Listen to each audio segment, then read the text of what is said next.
Well, hello everybody. We are back. This is Dan Sigmund and Clayton Hall, and we want to give you some more information about the referendum. Clayton has come up with it's called the amortization plan, but they call it something else here, the Referendum finance plan. finance plan. And he came up with the numbers on how the 23 million is going to be borrowed, if it is borrowed, and how it's going to be repaid if it is borrowed. So I thought it'd be interesting, and so did he, that he shared a little bit about this to you, and that's why we have titled this the way we've entitled it too, because of what we found. So Clayton, take it away. So I'd like to start this out by saying I got all this information. It is information provided by Robert W. Baird, and the schedule that I have in front of me will be linked in the comments below, and you can print this off, study it at your own leisure. I drew a couple of notes on this just to total things up. That's why there's handwriting on this. That's mine. And that when we reference this in reference to the children, that's because the children that are currently in the school district, my grandson that is 9 months old, will be done with his education in the district, the high school, and college, if he so chooses, before this is paid off. So this will be affecting children that haven't even been born yet.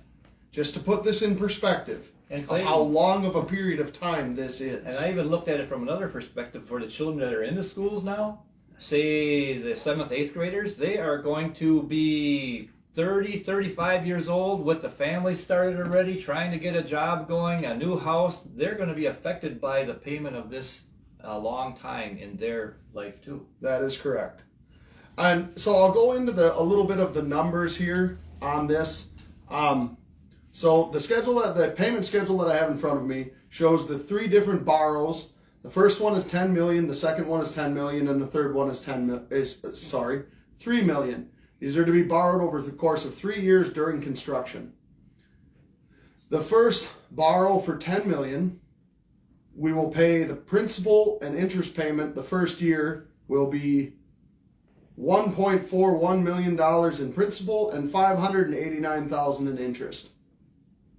We will then not make a single principal payment on that loan for the next 12 years. We will do interest only. The total of that interest is $5.14 million, bringing the total interest payments on that loan by the time it is paid off to $7.393 million. The reason we stop making principal payments on that loan is because in year 2 we take out the second loan and we start making principal payments on that loan, and then we take a 2-year hiatus from making principal payments on that loan while we start paying on the third loan, and then we skip back to the second loan and make principal payments, and on the third loan we don't make a principal payment for 16 years straight, and we pay $86,000 in interest on that loan each year for 16 years with not a single cent going to principal. The payments on the middle loan, that loan will get paid on and off over the years, but there will be 8 interest-only years. And so the way this is structured, the way the plan is to pay it back, is to make the estimated impact or the total combined cost annually at $2.1 million. Now, we do this hopping around on these loans to keep the mill rate and the taxable rate for the taxpayers as low as we can. But over the course of this financial plan, we will have the total interest only years will be $8 million. That we will not be paying any interest on these notes. Any principal? Any principal on the notes. And it moves around, but that total payment will be $8 million, just over. The reason why I bring this up is it has been argued that whether we do a expansion of the schools and where we build one building, or whether we do maintenance, we will have to pay interest on both of those plans. And that is correct. We will have to pay interest. That is an inevitable fact of how this is structured. However, we will not be taking interest-only payments for years on those loans because we will not have to take all of the loans at the same time. We will be able to take a loan, for instance, I'm going to use the first one here, for $10 million. We would be able to pay that back in 8 years with a total interest cost of $2.239 million versus borrowing that same $10 million, paying the same interest rate just over a longer period, and then the total cost would be 7.393 or almost 7.4 million. That is a difference of $5.154 million just because of the nature of which we're borrowing the money, the time frame. We would be able to borrow in a maintenance situation over time, smaller amounts, less interest paid, versus a very large amount all at once. So anyone who wants to argue with us on where our cost savings would come from, we can argue what it will cost to maintain the buildings, what it will cost to build the new building. We can argue all of that till we're blue in the face. But this is hard math on a repayment schedule that if we borrow the money in increments over a longer period, it costs us a lot more money than if we do smaller amounts to fix what needs fixing at that point in time. That is hard fact.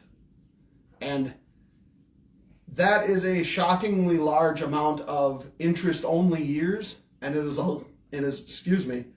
also a shockingly large amount of money that I don't believe is necessary to be spent outside of our district. Because let's face this fact as well. My personal taxes will go up $1,005, that is using the referendum calculator, over the entire course of the loan. $616 of that will go to the district. $388 of that will go to interest and outside of our community. That is money that is gone. That is tax revenue being taken and being shipped out of our community. And that is the average. The first couple years, those numbers go as low as $125 for the district and $875 to outside investment. I find that to be highly financially irresponsible for our community. I want the money that we get taxed for our community to stay in our community. I feel that is what is financially responsible and best for the community. And I'm hoping this answers a few of the questions that people have had about the plan going forward when we say financial responsibility. These are the numbers that we are talking. This is exact, and I waited until now to come out with this, until I had exact numbers that I could give everyone. But this is the kind of financial irresponsibility that I'm running against, and Dan and I are running against. I believe that this is not the right way to go because it takes a lot of money away from our community and ships it to outside sources. You know, Clayton, when I'm looking at that, just stepping back and looking at it, they have divided it into 10, 10, and 3, but we as a district cannot afford to pay back on all that 23 at one time, which Right. means we are overextending ourselves. We can only pay back part at a time, and while we're only paying this part's just treading water over here. There's nothing getting paid on it at all. It's sitting there waiting for payment down the road. So this needs to be relooked at. And we've said that, and we're still standing for that. I personally believe that these two school buildings we have will not take $24, $25 million to bring up to good shape for the students. Absolutely not. That's only if you want to turn them both into new buildings. We need to look at this further. We need to slow this down and really take time to get to the right answer here. That's what I think.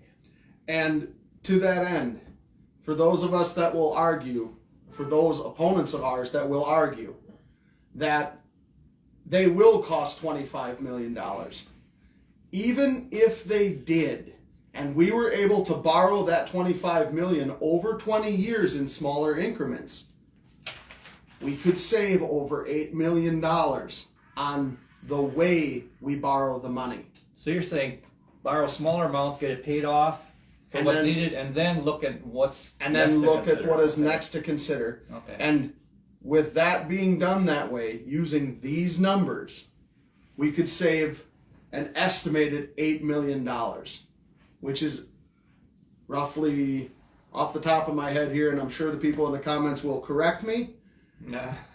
The- That's fact checkers. $8 million would come out to around $300 and something thousand a year in total tax revenue that's not needed.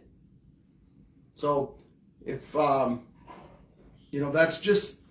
that's my perspective on the matter. Let's invite everybody to look this over on their own, and let's see where it goes. We just wanted to bring this to your attention. So, Thank you. For our children, right? For our children and their futures. Vote no for our children. Thank you.